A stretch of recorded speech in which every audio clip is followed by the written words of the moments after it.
Hello and welcome to News in BET, comparison of traditional LAL to recombinant reagents, presented by American Pharmaceutical Review and sponsored by Associates of Cape Cod. My name is Mike Auerbach. I'm the Editor-in-Chief of American Pharmaceutical Review, and I'll be the moderator during today's event. In this webinar, you will learn the current status of the recombinant reagents on the global market, results from comparability studies, and strategies for in-house implementation of PyroSmart NextGen, including method validation. In addition, this event will hold a live question and answer session at the end of the presentation. To ask a question, click on the Ask a Question tab on the right side of your screen. Please take note, the right side of your screen also features an overview of this webinar and more information regarding our speaker. If you have a technical question during the event, click the Test Your Connection button at the bottom of your screen. From there, you can access additional webinar support. Finally, we encourage you to use the social media widgets beneath the webinar to share with your friends and colleagues. And now, allow me to introduce today's speaker. Veronica Wills has been working in the endotoxin industry for the past 15 years and currently manages the Technical Services Department at Associates of Cape Cod. Veronica is a specialist on testing complex samples, method development, regulatory aspects of endotoxin testing, development and delivery of educational and technical contents. She attends and speaks frequently at scientific conferences and seminars globally and is an established expert on endotoxin testing. Veronica holds a master's degree in biochemical engineering from the Institute of Chemical Technology in Prague, Czech Republic. Veronica, welcome to the webinar. Thanks, Mike, for the introduction. So we will jump right in here. Today, we are going to be talking about the overview of the different types of recombinant technologies and specifically recombinant cascade reagent. We will talk about how they fit within the regulatory landscape of bacterial endotoxins test. Then we will focus heavily on different comparability studies performed by us here at Associates of Cape Cod and by multiple end users. And we will then strategize over how we can possibly implement recombinant cascade reagents in-house before concluding the session today. And as usual, our typical disclaimer is that all the information provided in this presentation is given for the purposes of education, and decisions and actions should always be based on the relevant regulations, not on this presentation. So at this point, many of you are probably aware that there are different types of reagents that can be used for endotoxin testing. There are the traditional LAL reagents that are prepared from amoebocytes of Limulus polyphemus, that's the North Atlantic horseshoe crab. This reagent basically harnesses the immune response of the horseshoe crabs to antigens present in the blood of the horseshoe crabs, so whether that's endotoxin or 1,3-beta-glucan. And that response is then amplified through the LAL cascade, which are specifically the enzymes called factor B and proclotting enzyme. And as a result of this cascade, the clotting enzyme here then acts on either the natural substrate called coagulogen, which then turns into coagulant forming turbidity, which eventually turns into a gel clot. So that is the mechanism in the turbidimetric reagent and the gel clot reagent. And in the chromogenic reagent, which is formulated with chromogenic substrate, the clotting enzyme cleaves part of the chromogenic substrate, it's chromophore, which then produces a yellow color, and that's measured as a change in absorbance. On the other side, we have the recombinant factor C reagent, which, as the name suggests, it contains the first enzyme from the cascade, the recombinant factor C, and it does not contain the amplification step of the reaction, so it does not have the factor B and the clotting enzyme. And so this is in order to actually amplify the reaction here.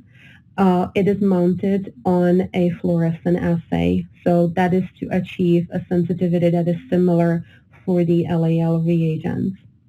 This reagent was developed over 20 years ago, and it was introduced commercially on the market just about 20 years ago. What we did here at Associates of Cape Cod is that we introduced about a year ago a brand new novel recombinant cascade reagent under the brand name PyroSmart NextGen. You can see that this reagent is remarkably similar to the traditional LAL reagent because it does contain all three enzymes, the factor C, factor B, and the procoding enzyme, but now recombinantly prepared, and it's formulated together with the chromogenic substrate. So the response, the measured change in absorbance is exactly the same as it would be measured for the LAL reagent.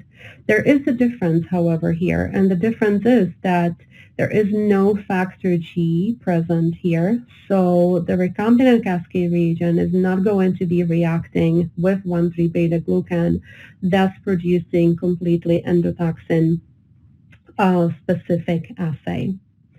So if we look at this overview in a different view here, we're going to see that, again, PyroSmart NextGen reagent is very, very similar, very close to the LAL reagent. We're not saying it's identical by all means, but we can see most importantly here that it is based on the genetic sequence of the Limulus polyphemus. So it is extremely close. The composition of the recombinant reagent is of the recombinant enzymes is very close to the LAL as well. So how does this actually work and what does this mean? Well, PyroSmart NextGen reagent mimics the LAL cascade, so it does the same job. It has a familiar workflow that utilizes the same method, the same absorbance reader and software. So it is a fully functioning cascade for measuring endotoxin results. The difference is that does not contain the factor G. And I will now present to you data that will support these statements. The workflow of PyroSmart NextGen is again the same as for any other kinetic chromogenic assay. And it can be done on two different platforms, either absorbance plate reader or tube reader. So on the plate reader, as usual, first step is plating everything onto the microplate, then reconstituting the reagent and delivering the reagent onto the plate, and then immediately placing the plate into a microplate reader that was pre-incubated at 37 degrees C. The tube reader has exactly the same process. The difference here is that the reaction vessel are actually glass reaction tubes. So again, we set them up with the negative standard samples under positive product control, and then add the reconstituted reagent to them for the assay. Same software is going to be used to measure and to analyze the data. So start to finish, the PyroSmart NextGen test is going to take us about 60 minutes if we are performing it down to 0.05 on a plate reader assay.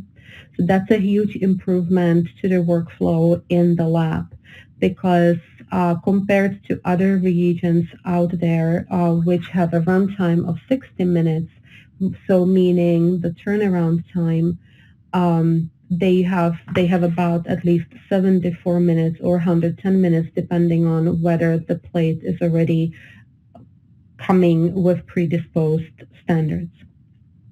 So we see that as a huge plus as well. Here, this is a typical result of PyroSmart NextGen data as obtained in the tube readers. So the output, as you can see here, is the same for any other kinetic chromogenic or kinetic turbidimetric assay as well for that matter. So we're going to be looking at the onset times produced for every concentration of the standard curve.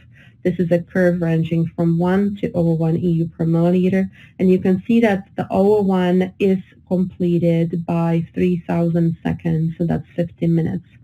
This then produces the same standard curve and then the typical data for unspiked samples and their spiked counterparts as well, including the positive product control recovery percentage.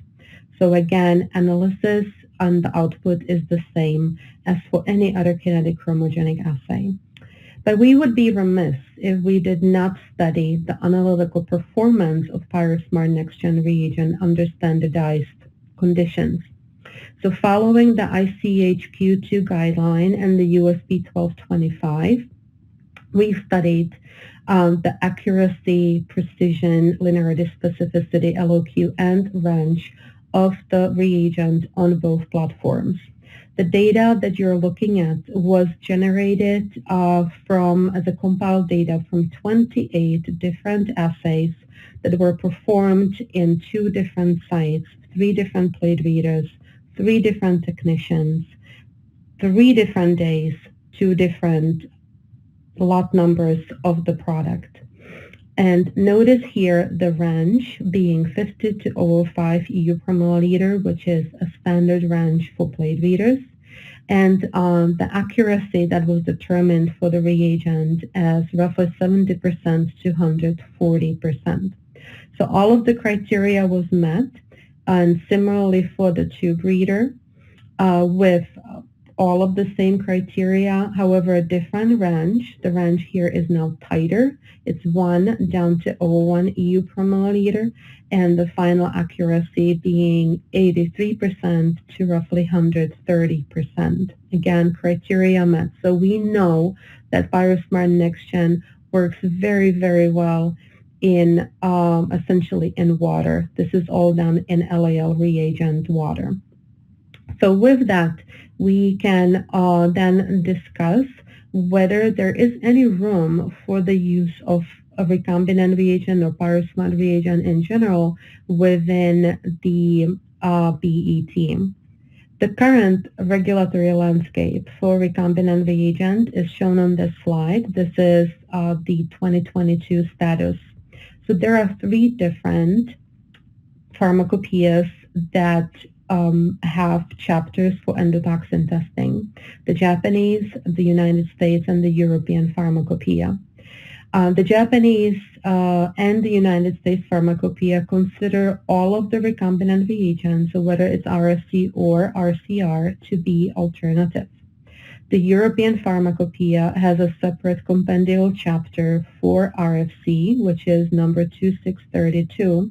However, within their individual and the general monographs, they continue to refer to 2614, so that's the LAL reagent chapter. And that means that RFC and LAL is still not interchangeable. RFC still must be shown equivalent to LAL. But the RCR, so the recombinant cascade reagent, is alternative reagent to LAL globally. So the question is, can an alternative reagent replace a compendial reagent? And the answer to that, as per 21 CFR 61009, is that equivalent methods and processes, they shall be permitted if they can assure the safety, purity, effectiveness equal or greater than the compendial methods. So it has to be shown to do the same job as the compendial method. Similarly to that, FDA guidance for industry on pyrogen and endotoxin testing from 2012 under question number 5 tells us essentially the same thing, that if alternative tests have advantages to the compendial tests, and if they're validated, if they are shown to be equivalent and have better results, they can replace the compendial test. In the European Pharmacopoeia, under general notices and under section for alternative methods, we're essentially going to find a very similar text, just in slightly different words. And in the Chapter 5110, Guidelines for Using the Test for Bacterial Endotoxin Methods, it again says that methods that are not described in the pharmacopoeia are considered to be alternative.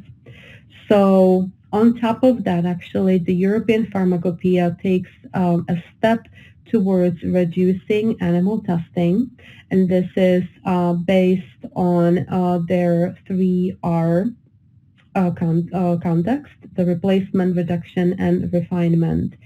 So they support replacement of methods and reagents that were using animal testing or are based on animal testing by using more sustainable methods.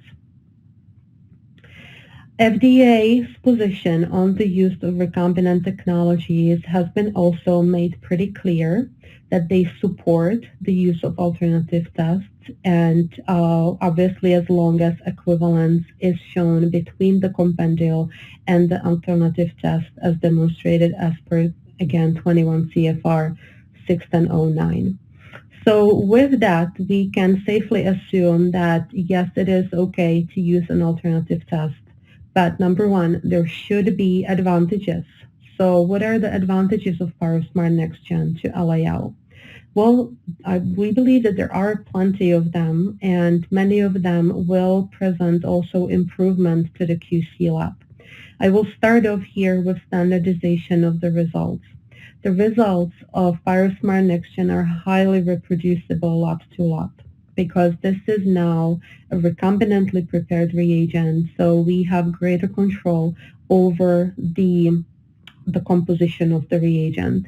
And that turns into very similar slopes and a y-intercept of the standard curve, so which means that the variability of the results when switching lot to lot is going to be essentially extinguished.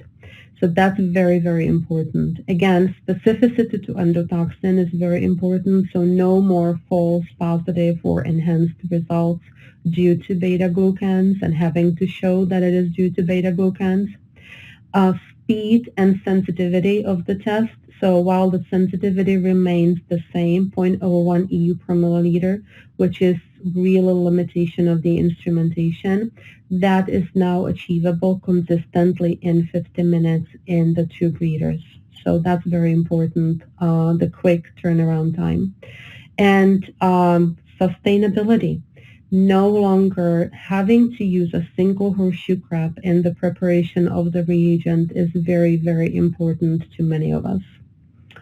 And all of that is provided supported by the fact that the reagent is suitable for testing of a wide range of products. We previously reported on the list of these products, and a greater list is going to be included in the upcoming publication.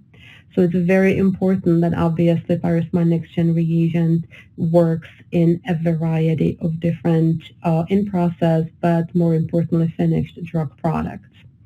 So what if we wanted to test or use PyroSmart NextGen for finished drug product testing, so aka release testing? Well, there is a process to do in order to get there, as we read in the references earlier. So it all is based on comparability. So comparability is the building block of the process, and we're going to spend some more time on that today.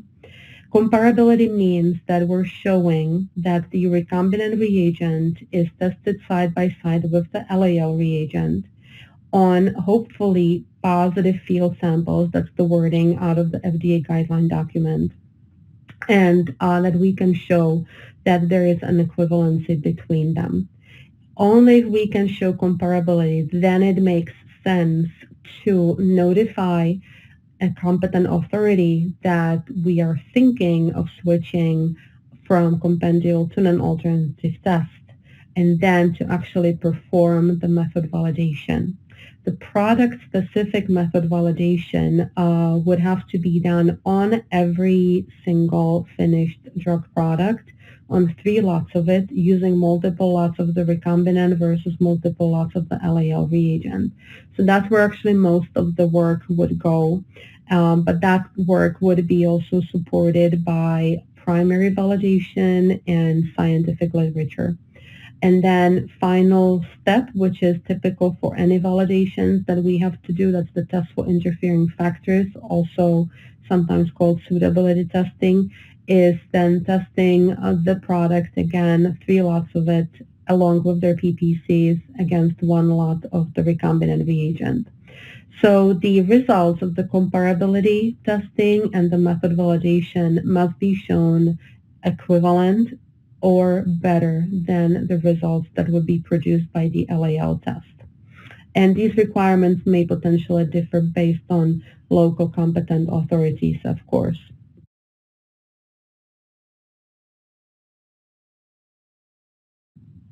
So before we can even think about method validations, again, we have to include here the comparability studies. And so next few slides are going to heavily focus on the comparability testing. Let's start off with a quick historical perspective. So we were in this situation once before. This was actually way before I was born. And it was at the time when we were transitioning from the rabbit pyrogen test to the LAL test. So this was throughout the 70s.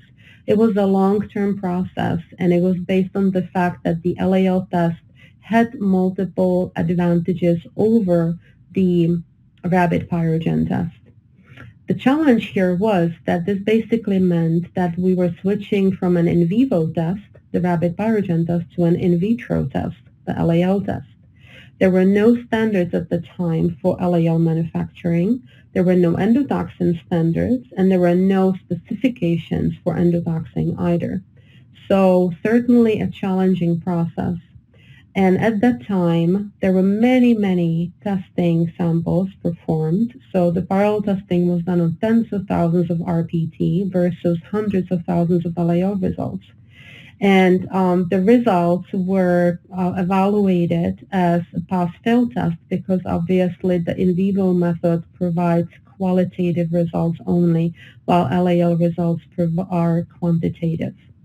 This plot here from Mascoli of 1979 shows very nicely how that comparability was being plotted. This is for one type of product, 25% albumin, 81 lots of that.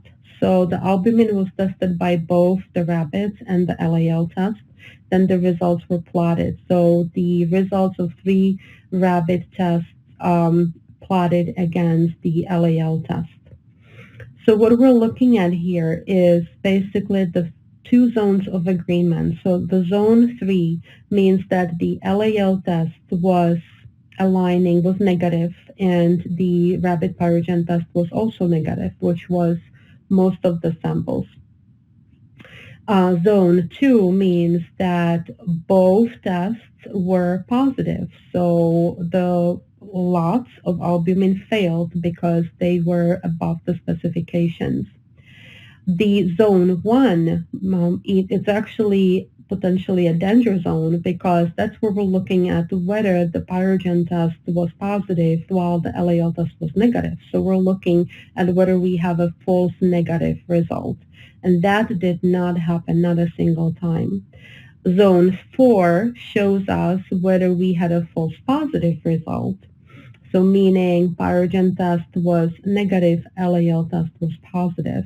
And that did happen on 2 samples. And it was concluded that the LAL result was actually accepted here. The LAL result is actually more sensitive than the than the rabbit result. So that's the 2 lots were rejected based on that. So this is a good example of how equivalency can be demonstrated. So what we are trying to do right now is that we're transitioning from an LAL test to PyroSmart NextGen test. Both of these tests are in vitro. We already have standards. We have specifications for the endotoxin. we're actually using exactly the same cascade mechanism. It's the same quantitative test. We're using same instrumentation, same software. Difference is that the proteins are prepared recombinantly. So our job is to show that the recombinant preparation does not render a different response to endotoxin. As we ran through multiple comparability studies, we learned that there is very critical process here involved in evaluation and in actually using a very well-controlled experimental design, which includes acceptance criteria, sample handling, test coordination, use of blockers that don't allow glucan to react, use of reference standard endotoxin versus control standard endotoxins, what types of samples are tested, and also the limit of quantification and PPC concentration. So we also ran, and many of us who were actually performing comparability studies ran into multiple challenges with this. So number one is the choice of samples. What samples should we test? We don't have 81 lots of 25% albumin and lots that actually contain endotoxin, unfortunately. So basically, samples that are representative of pharmaceutical production don't contain detectable endotoxin levels these days, and that's thanks to GMP, which is a good thing. But then samples that do contain the endotoxin levels that are detectable, they may not be representative of the pharmaceutical production. So that's a conundrum that we have been dealing with. Next thing is, how exactly do we evaluate the data? There is no specific guidelines for that because endotoxin testing is considered a biological method. And so there is no specific chapter in the USP that would tell us how to evaluate the data. And also, next thing is how many samples are actually needed to document whether the comparability can be declared. So with that, we did jump into the comparability studies. Here are the parameters and the acceptance criteria that we were basing all of the evaluations on. We started off with using relative recovery percentage as the main evaluation of comparability. So relative recovery percent is going to be defined here as the recombinant result divided by the LAL result times 100%. And the expectation is that it's going to fall within 50 to 200%. So in our early studies, which many of this data was already presented, so I'm not going to go through everything here again, but we started off testing purified endotoxin standards for the relative recovery. All of the criteria was met. Relative recovery were all valid. However, arguably, this does not reflect pharmaceutical production. So we came up with this, what we thought was an ingenious idea of testing non-sterile over-the-counter drug products. Being non-sterile, there was some promise of endotoxin. Unfortunately, all of these products were clean, except for two. And these two products had actually contained CMC, which is carboxymethyl cellulose. And they contained it, actually the lubricant contained it at very high concentration. And the result here was the only result ever obtained during our comparability studies that could be considered a false negative, because the PyroSmart NextGen result was less than a value, while the Pyrochrome result was 4 EU per milliliter. However, we confirmed that this was due to the fact that the product contained at least 68 nanograms per milliliter of 1,3-beta-glucan. That's a very high concentration of beta-glucan, which is potentially going to overwhelm the present gluca shield, or basically glucan blocking buffer, meaning that the LAL result is still impacted by the presence of the glucan, even in the presence of a glucan blocking buffer. So it's a false positive LAL result here. And the dry nose spray result was with the relative recovery of 54%. So our next step was to look more for samples that will have detectable levels of endotoxin in them. So we turned to using deionized water sample and culture supernatant. Again, this data was already presented. We got valid relative recoveries across the board for all of them. But again, arguably, this is not going to be typical for pharmaceutical production. So we started purchasing a variety of different commercially available culture media, culture supplements, hormones, antibiotics, and buffers, and tested all of them. And unfortunately, those were clean again, so no detectable endotoxins. Of course, the criteria was met, but not data useful for comparability studies. So our next step was to really generate a statistically significant data set on the same sample type that will definitely contain detectable levels of endotoxin. So we decided to go with filtered water, and we started this off on a pilot study where we included 9 samples of activated charcoal filtered water, and then later on expanded that to a large-scale water study with 60 samples so far. So both of these studies were done in 2 different assay modes, on a plate reader and a tube reader format. The plate reader format was done with the chromogenic assay, of course using a glucan blocking buffer with the standard curve of 0.01 to 10.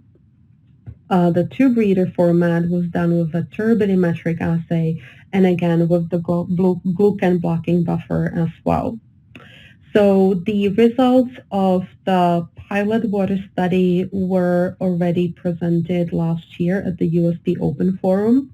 And so for all of these 9 samples, again, we got valid relative recovery between 63 to 198% in the plate reader.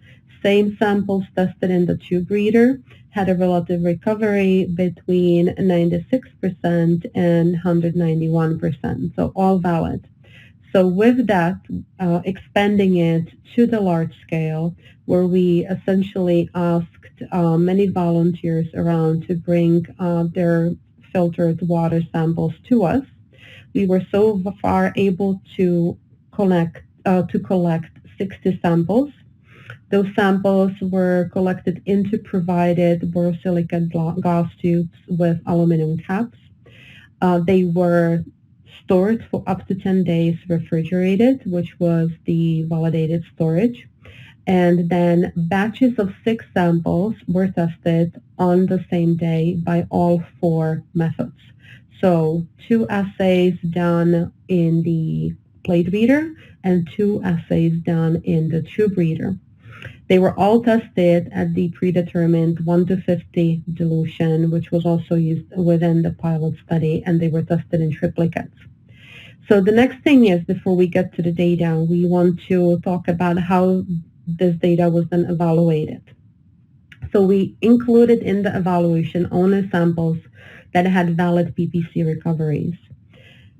Because we tested them only at 1 to 50 dilution, there were some samples that had invalid PPC recoveries, and we basically sacrificed those because we wanted to make sure that everything was tested concurrently. Then the rest of the samples were evaluated based on their relative recovery percentage. We also plotted the linear regression plot and Glenn-Ullman plots. So let's first review what's the linear regression plot. What does it do? Well, we plotted the LAL result, which could have been, for example, the turbidimetric result against the recombinant result. All of those results are in EU per milliliter.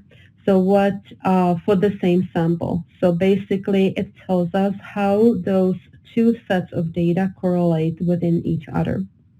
There is no dictated acceptance criteria for this, So our in-house criteria was that typically for the linear regression plot, we expect a slope to be between 0.8 to 1.2.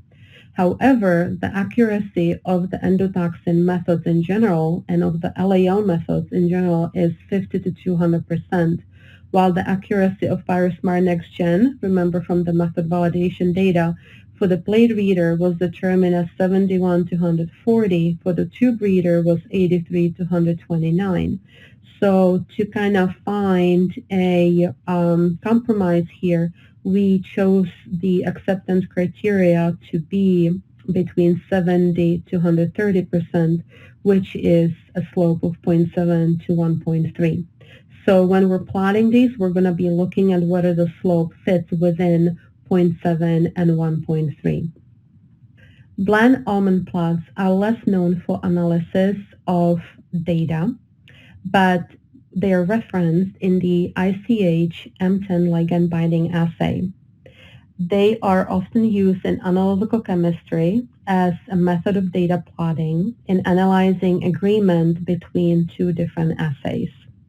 They can be often used to also evaluate the bias, and in this case, it would be a percent difference between the recombinant result and the LAL result. Our in-house acceptance criteria is that 90% of total data points should fall within 95% of the limit of agreement, and that the percent difference should be close to zero for the 95% confidence interval of bias. That's how we would prefer that. So with that, let's take a look at an example of a blend almond plot and how this would be analyzed. So in this example, we have one sample set tested by two different methods, method A and method B. So we have basically a sample that is consisting now of two sets of observations. So each of the samples is then represented on the plot, on the graph here, by assigning the mean of the two measurements, and that is going to be plotted on the x-axis, and then the difference between the two measurements plotted on the y-axis. And then we're going to see that populated for every single sample, and that will also allow us to look at the systemic difference between the measurements, so the fixed bias or even possible outliers. So that's how we will evaluate the data from the large-scale study. So now let's take a look at the data from the plate reader comparability results. So out of the 60 samples that were analyzed, 15 of them were excluded because of invalid spike recoveries. So 45 samples are only included in this analysis. On this plot, you can see the sample concentration measured in EU per milliliter, plotted per obviously sample number. The blue plot represents the PyroSmart NextGen result, and the green plot represents the Pyrochrom, aka chromogenic result. And the numbers above the bars represent the relative recovery percentages. So you can see here that out of the 45 samples, there were 4 of them that had the relative recovery outside of 50 to 200%.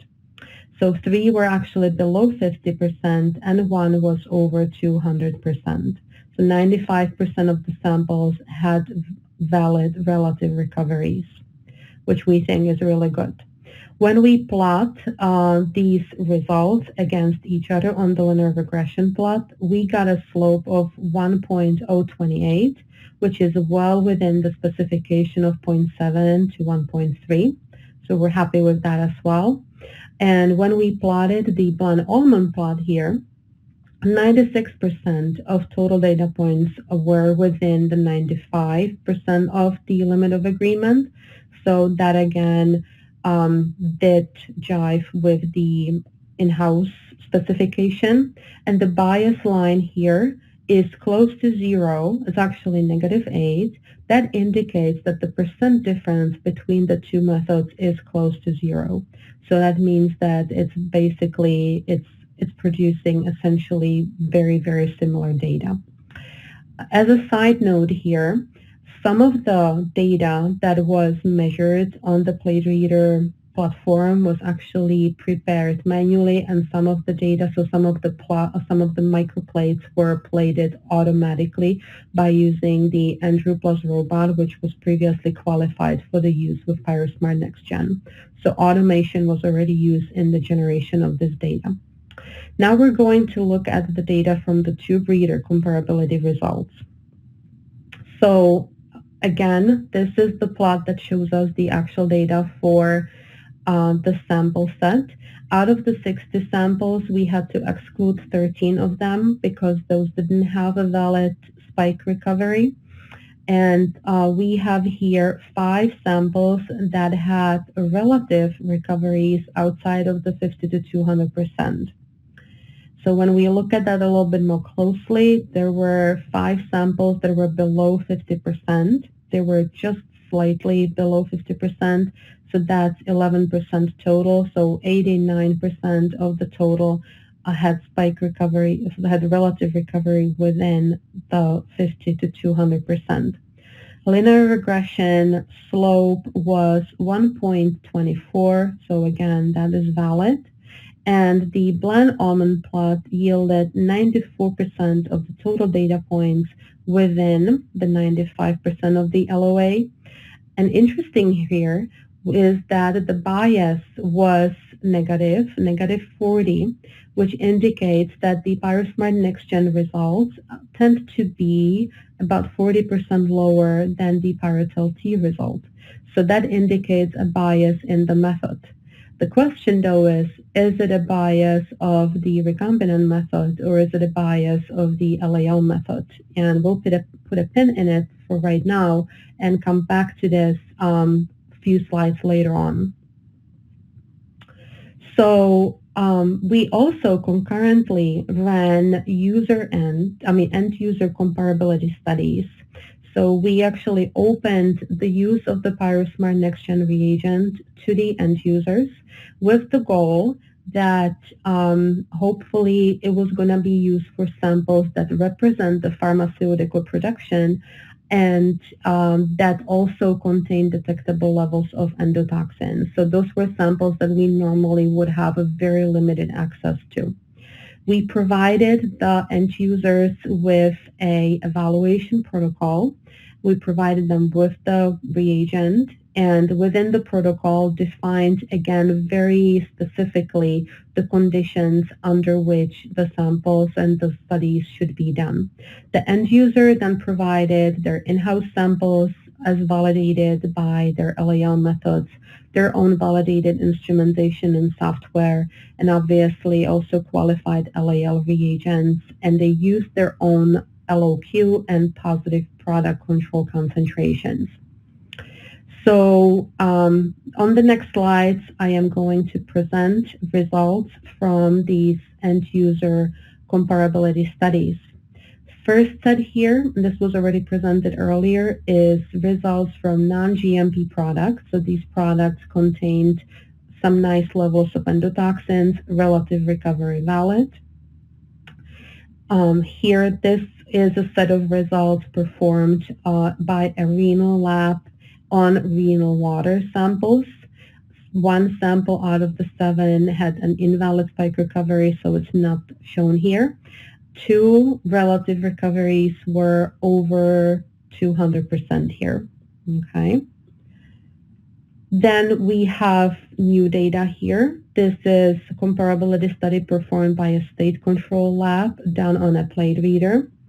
They actually tested 4 different finished drug products, and interestingly, these drug products were heavily contaminated with endotoxin. Relative recovery 119 and 116% respectively. So this shows that PyroSmart NextGen can accurately measure endotoxin even in highly contaminated samples. This is a set of data coming from a QC lab that performed it on a tube reader, and they decided to include, to have a large sample set size to test their in-house water samples because their finished drug products were, again, clean. They tested 20 samples. 2 of them had invalid spike recoveries. Out of the 18 samples, there were 9 of them that actually had detectable endotoxin levels, and only 1 had a relative recovery that was below 50%. It was 49%. And this was a chromogenic test. Next set here is also from a QC lab that is producing radiopharmaceuticals, more specifically fluorodeoxyglucose, FDG, which was tested at a validated 1 to 40 dilution. Because this product was again clean, they decided to challenge it with 2 concentrations of RSE that fell within the range of their standard curve, 0.25 and 0.025 EU per milliliter. You can see here that the relative recovery, again, is valid 76 and 60%. But here we can actually start noticing, and this is, again, turbidimetric testing in a tube reader. So actually same setup as we were using in our large-scale water study. We can see here that the turbidimetric reagent is producing results that are actually a little higher, about 40% higher than the nominal value of the RSE. This was a technician 2 perform exactly the same thing, and again, they actually got exactly the same result. So the PyroSmart NextGen result is actually closer to the nominal value to the RSE at 98% or 97%, while the turbidimetric result was higher. It was between 130 and 156%. So this is coming back to the bias of the method.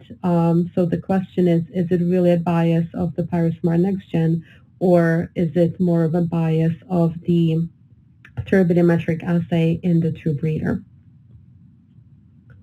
So when we compiled all of the end user data together and evaluated it, we included obviously only those samples that contained detectable endotoxins and only those that had valid spike recoveries. So there was actually 23 samples from these evaluation studies that we evaluated again based on the relative recovery percentage, the linear regression, and the Bland-Ullmann plots. So the relative recovery was yielded 20 samples, so 87% of the samples with valid relative recovery percentage. 1 was below 50% and 2 were over 200%. The linear regression plot had a slope of 0.8345, so that's within the spec. And the Bland-Ullmann plot actually had 100% of the total data points fall within the 95% of LOA. And the bias line is close to 0, so again indicating that the percent difference between the reagents was close to 0. Again, this was different reagents, different instruments, different softwares, different spiking. So our interim conclusion based on the results of our own studies and the end user studies is that the relative recoveries are actually really good. It's not 100%, and is it ever going to be 100%? We don't believe so, because once we really test on a very large, statistically significant size of samples, there are going to be some samples where the results are going to be outside of the relative recovery. But the linear regression was excellent, and the Bland-Ullmann plot summary was also indicates that all the agreement was there, that essentially all of the results fall within the in-house specifications of the 90% of the 95 of LOA. With that, our interim conclusion is that yes, there may be a method bias. That method bias may be introduced on some platforms.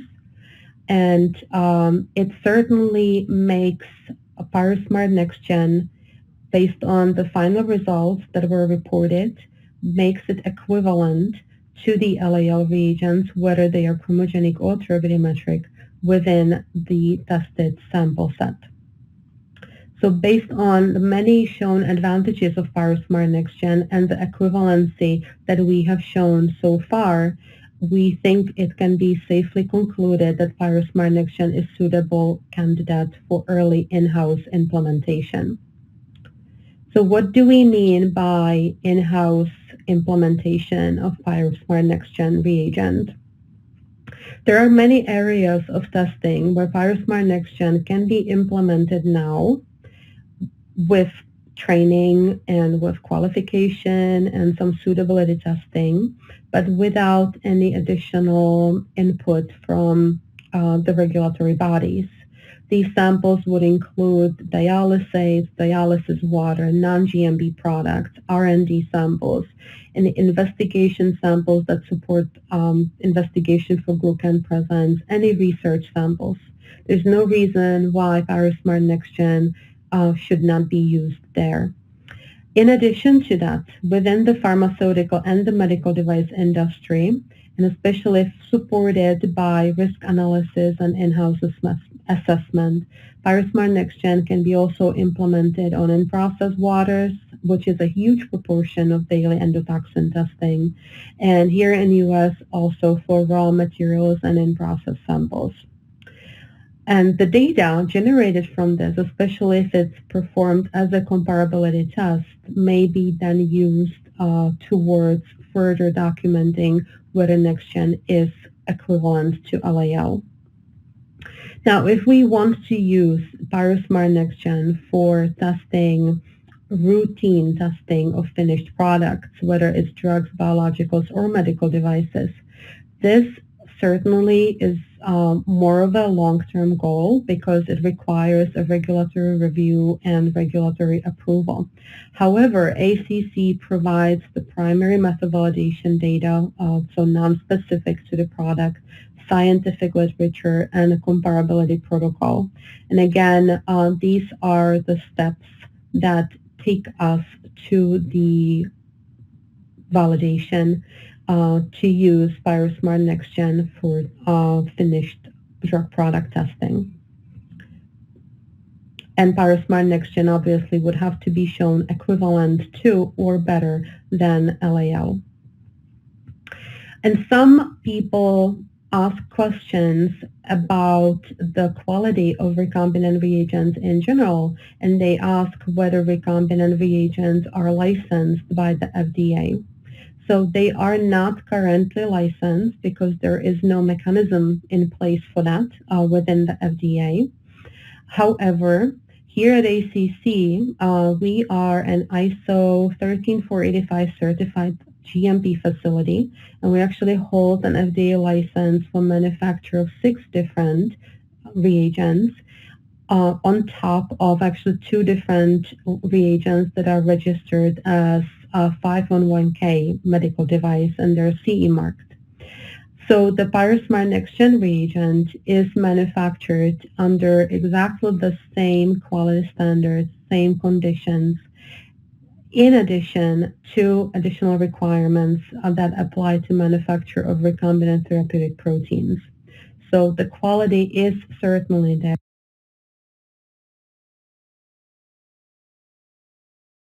and we can assure that to you. And our in-house strategy for implementing PyroSmart NextGen here at ACC is that we see it as a single component of a wider approach to a sustainable and reliable system. So we are in the process of validating NextGen for a process water and for automation. And we are also ready to share the comparability data with the regulatory body so that we can add to the growing body of evidence of equivalency. We also have our now quite famous, I think, sustainability project on horseshoe crabs, which supports the fisheries worldwide and ensures a genetic diversity of horseshoe crabs. We have released over 1 million horseshoe crabs back into the ocean after being basically bred at our facility. So with that, we can move to the conclusions here. So we've learned here today that there are two different types of recombinant reagents, the recombinant factor C and the novel recombinant cascade reagent, both of which are considered to be alternative in the U.S. Both can be used for release testing if certain conditions are met. So if they provide advantages over the compendial methods, which they certainly do, if they're shown equivalent to the LAL methods, when they're being validated specifically for each product, and of course if they're approved by the competent authority in the US, that would be the FDA. FDA fully supports the use of recombinant reagents thanks to their well-documented advantages. And what are the advantages of PyroSmart NextGen specifically? Well, we documented here, hopefully, that the equivalency is there. PyroSmart NextGen can measure the same amount of endotoxin as is going to be measured by the LAL methods within the error of the test. But on top of that, it provides advantages in terms of standardization, specificity, sensitivity and speed, sustainability, and suitability. And this will present a huge improvement collectively to the QC labs that perform endotoxin testing. So it's a fully functioning and reliable reagent. I have reviewed a lot of data and I have a full confidence in this reagent, and it's ready for automation on the plate reader platforms as well. So we do believe that PyroSmart NextGen is a primary candidate for early in-house implementation, and we're ready to support you with that. And with that, I would like to open the floor to questions.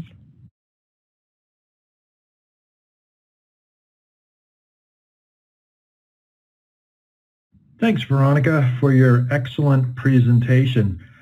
I'd like to remind everyone that you can submit any questions you have for Veronica in the Q&A box on your screen, and we'll get to as many as we can. Let's look at the questions that are in right now. Our first question, Veronica, is, based on your research, would there be less risk of operator contamination when using the PSNG assay compared to the LAL assay? So I would say that the risk of contamination is about the same as with the LAL assay, because those two assays, so the PyroSmart NextGen and LAL assay, are like to like. However, the PyroSmart NextGen reagent assay is easy to automate, and so with the additional automation steps, the risk of contamination would be potentially lower, significantly lower. But if we're staying with the manual preparation of the test, then the risk of contamination would be comparable with the LAL assay. Mm-hmm. Excellent. Thanks. Let's see. Our next question is, can we implement the use of PyroSmart NextGen reagent for testing our MilliQ water system? Oh, definitely. So the MilliQ water system is basically, it's a system for preparing water that is going to be highly purified and typically does not contain any detectable endotoxins. But as a water system, it is very easy to transition to that, and it would, in terms of volume of samples tested, it would actually present a huge improvement in the QC lab, because there is really no need here to use an LAL reagent for water testing. Okay. Our next question is, intra-assay precision for plating was borderline to the criteria at the max 30%. Could you comment on the robustness of the methodology in calculating this value? Mm-hmm. Yeah, sure. So here I believe that this refers to the method validation data for PyroSmart NextGen reagent in the microplate. So we set our criteria to be 30%, so the correlation of variation to be 30% as for the intra-assay precision. This is based on when we are calculating the CVs based on concentration as the population for the calculation. So concentration values typically are smaller numbers, and they produce more stringent or more conservative values of correlation of variation. And that is when we're comparing it with the onset time as the population of the data to calculate the CVs from. Onset times are high numbers. They're in thousands typically, because onset times are always presented in seconds. And that means that the calculated correlation of variation is going to be typically a much smaller number. So in other words, the acceptance criteria of 30% based on concentration is actually a pretty conservative number, because if we were to compare it to acceptance criteria based on onset time for the CVs, it would be probably around 8%. So even if the CVs based on concentration get to around 30%, it's still well below the acceptance, the industry-wide standard for the CVs, which is less than 10% based on onset time. So this is a very convoluted answer, actually, to a pretty simple question. But yes, the assay is still robust, and the numbers that we are producing are very conservative numbers. And also those numbers are based on 8 replicates, which is not a typical setup once you're running a routine test. So it's really the worst case scenario. That's how we can think about it. Right. So hopefully that answered the question. Okay. Thanks, Veronica. Let's take a look at our next question now. Our question is, how does the cost of the PSNG test compare with the chromogenic/turbidimetric technique? They are very comparable. In fact, I believe that the PyroSmart Next-Gen reagent is actually more economical thanks to the way that it's produced. So you should see a lower cost in here if using the recombinant reagent. Thank you. Okay, excellent. Thanks again. All right, let's move on to our next question. Do we have to get a specific software to be able to use PyroSmart reagent with our biotech plate reader? No, and that's the beauty of this, is that once you have a specific or your in-house plate reader platform, which usually comes with a specific software, so each plate reader from different manufacturers, they have their own softwares. PyroSmart Next-Gen reagent can be mounted on top of any combination. So any plate reader that obviously is an absorbance incubating plate reader with any software. So it does not require any specific or any special softwares to purchase upfront. We obviously do have a software that is all pre-configured with the protocols to run the PyroSmart Next-Gen reagent, and that software is compatible with the biotech plate readers as well as with our tube readers, but it is not a requirement to have that. Good question. Thank you. Our next question is, does the PyroSmart reagent work on every type of sample or product? It does work on any sample that is testable with a chromogenic method. There was a single situation that I'm aware of where the PyroSmart Next-Gen reagent did not remove interference caused by the sample with a chromogenic assay. So to be completely transparent, it is not a silver bullet to overcome any sample interferences that we may encounter. But because it's the same as any other kinetic chromogenic assay, it performs the same way or very closely and many times even better than those kinetic chromogenic assays on those samples. There could be extreme situations where sample presents optical interference or where the sample has, for example, issues with causing a non-specific response, in which case that sample would have to go through a sample treatment prior to be tested by the kinetic chromogenic assay. But again, that would apply to LAL as well as to the PyroSmart NextGen reagent. So basically the way you can think of it is that whatever or wherever it works with the LAL test, it really should be working with PyroSmart NextGen reagent as well, at least to the same level of performance.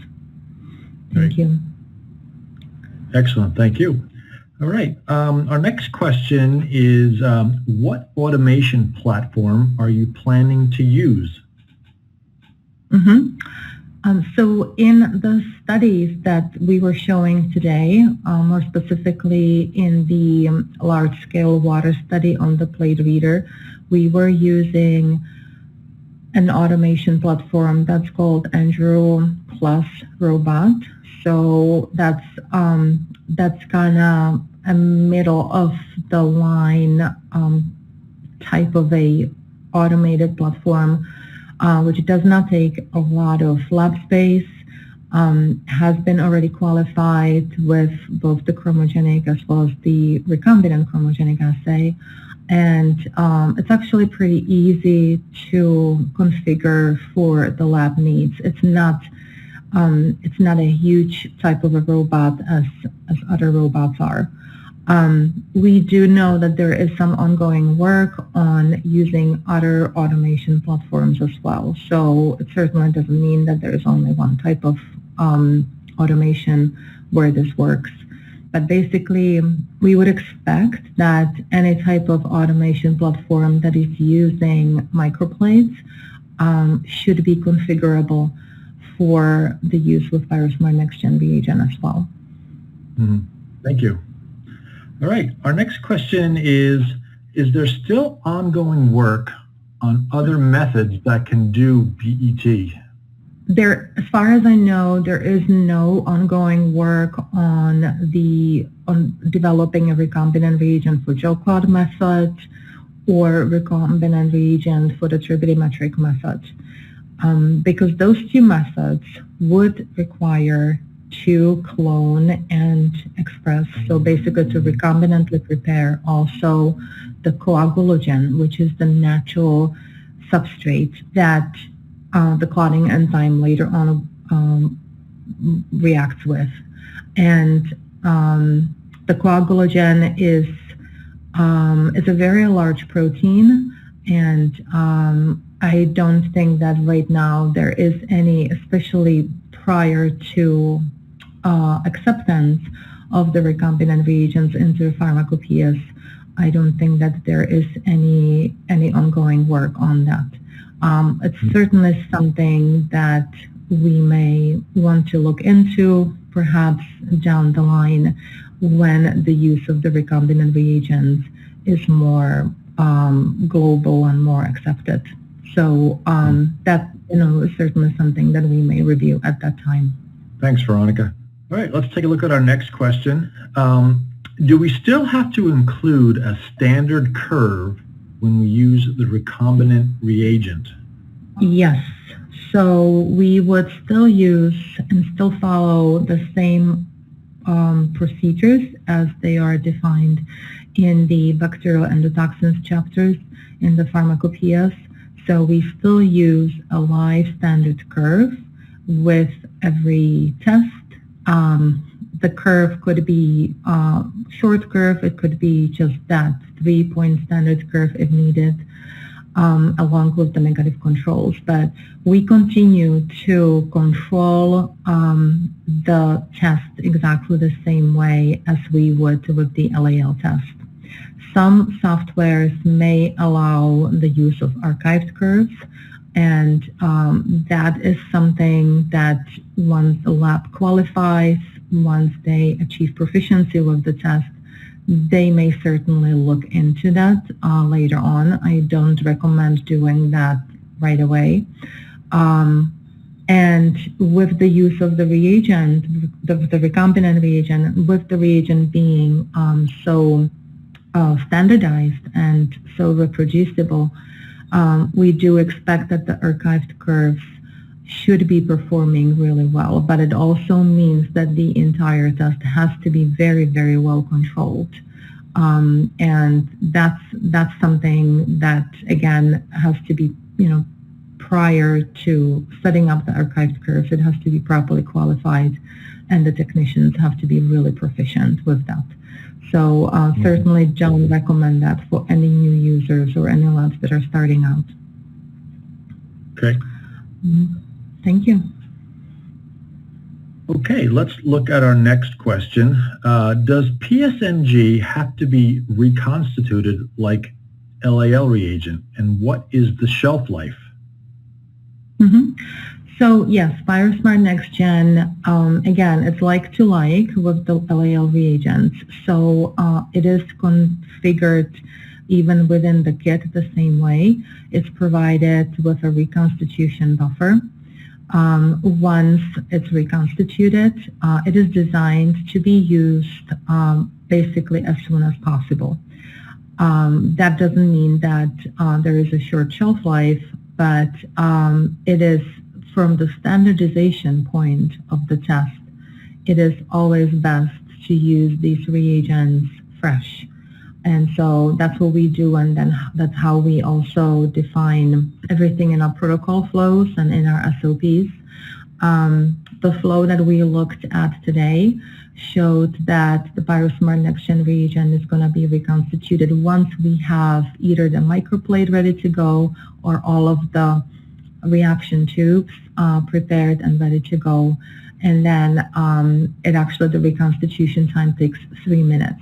So following on the top of the 4th minute, we can actually start using it and add it into the reaction mixture and then proceed with the test. So hopefully that answered the question. Excellent.